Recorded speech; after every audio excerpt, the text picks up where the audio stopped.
की बता रहे हैं, जहां जिला अस्पताल ऑक्सीजन प्लांट लगाया जाना था, जिसके लिए काम तेजी से किया भी जा रहा था, लेकिन कोरोना संक्रमण कम हुआ तो यहां प्लांट का काम भी ठंडे बस्ते में चला गया, जबकि अब कोरोना की तीसरी लहर आने की आशंका है। इसके बाद भी ठेकेदार की लापरवाही और प्रशासन का ढीला रवैया लोगों की जान पर भारी पड़ सकता है।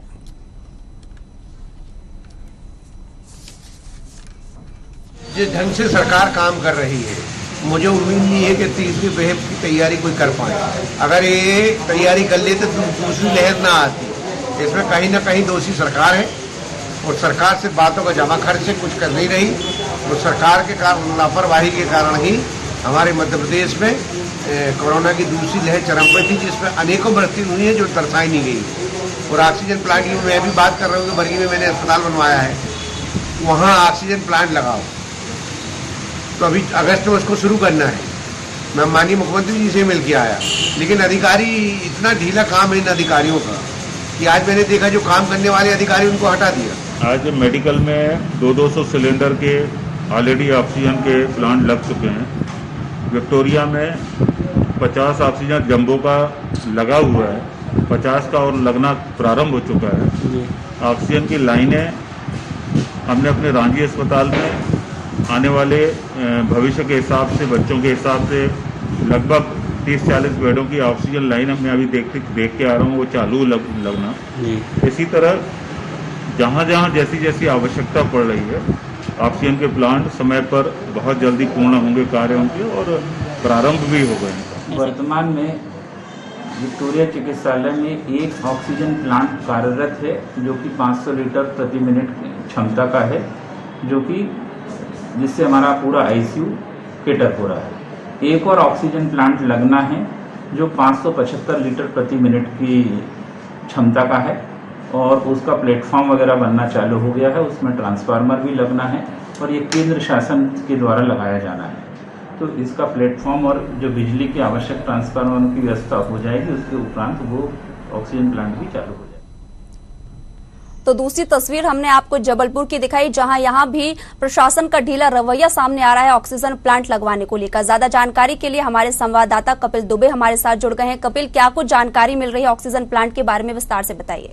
जी सुमन जी, मैं आपको बताना चाहूंगा कि अभी विगत कुछ वर्षों, अभी देखेंगे आप, कुछ समय पहले ही अभी ऑक्सीजन की मारामारी मची हुई थी चारों तरफ, जिसके लिए सरकार ने अभी ऑक्सीजन प्लांट बनाने के लिए कहा गया था। तो ऑक्सीजन प्लांट के लिए पूरा फंड भी आ चुका है। अभी आप जाके देखेंगे तो ऑक्सीजन प्लांट के लिए सब सेट तैयार करके बना दिए गए हैं, बिजली कनेक्शन ले लिए गए हैं, पर ठेकेदार की लापरवाही और शासन के ढीले रवैये की वजह से मामला पूरा का पूरा खटाई में जा चुका है। कहीं पे भी कोई भी ऑक्सीजन का प्रोडक्शन नहीं चल रहा है। और अभी आप देखेंगे ये तीसरी लहर आने की संभावना बढ़ गई है, तीसरी लहर भी आ रही है। उसको देखते हुए सरकार की कोई भी तैयारी नहीं है कि इस तीसरी लहर से वो ऑक्सीजन कमी को पूरा कैसे करेंगे। कपिल, दूसरा सवाल यहाँ पर यह भी उठता है कि जिस तरह से हम देख रहे हैं कि सरकार प्रशासन जिस तरह से दूसरी लहर में तमाम ऑक्सीजन की व्यवस्था करती हुई नजर आई, और एक सीख भी मिली है कि कहीं ना कहीं तीसरी लहर के चलते हमें अवेयर रहना पड़ेगा। क्या कुछ कह सकते हैं कि आखिर ढील कहां से हो रही है, प्रशासन की तरफ से या फिर जो निचले कर्मचारी हैं उनकी तरफ से ये ढीला रवैया अपनाया जा रहा है?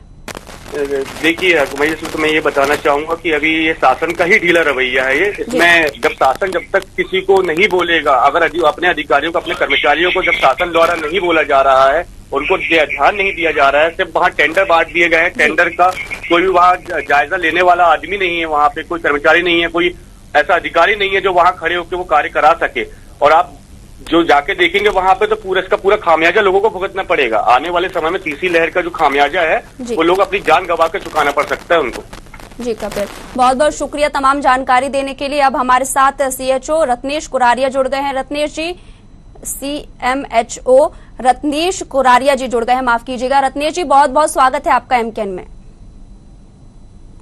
रत्नेश जी, सवाल ये है कि जिस तरह से हम देख रहे हैं कि दूसरी लहर में भारी संख्या में लोगों ने अपनी जान गंवाई सिर्फ ऑक्सीजन की कमी के चलते, तो सवाल ये उठता है कि यहाँ पर ठेकेदारों की लापरवाही सामने आ रही है जबलपुर में, क्या कुछ कहेंगे इस संबंध में? मैडम, हमारे यहाँ पर दूसरी लहर के बाद 2 ऑक्सीजन प्लांट स्वीकृत हुए हैं, एक मिलिट्री हॉस्पिटल में, एक विक्टोरिया अस्पताल में जी, और दोनों के लिए एजेंसियां फिक्स कर दी गई हैं। विक्टोरिया अस्पताल में जी, जो दूसरा ASU लग रहा है उसका कार्य प्रारंभ हो गया, प्लेटफॉर्म बन गया है।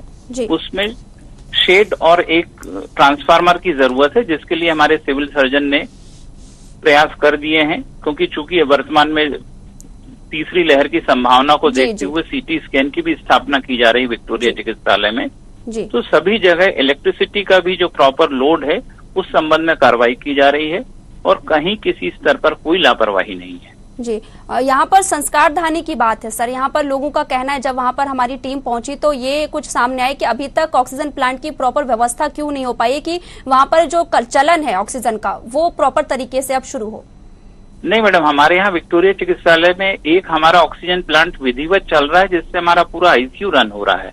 जो दूसरा प्लांट लग रहा है उससे हमारे वार्ड की कैपेसिटी पूरी फुलफिल हो जाएगी और वर्तमान में ऑक्सीजन जैसी समस्या हमारे किसी भी शासकीय चिकित्सालय में नहीं। जी रत्नेश जी, बहुत बहुत शुक्रिया आपका एमकेएन के साथ जुड़ने के लिए और तमाम जानकारी देने के लिए। तो हम बात कर रहे हैं जबलपुर की, जहां जबलपुर में ऑक्सीजन प्लांट की जो समस्या है, जो लापरवाही है वो उजागर होती नजर आ रही है। लेकिन जब सीएमएचओ से हमारी इस बारे में बात हुई तो उन्होंने तमाम व्यवस्थाएं बनाए रखने की बात कही।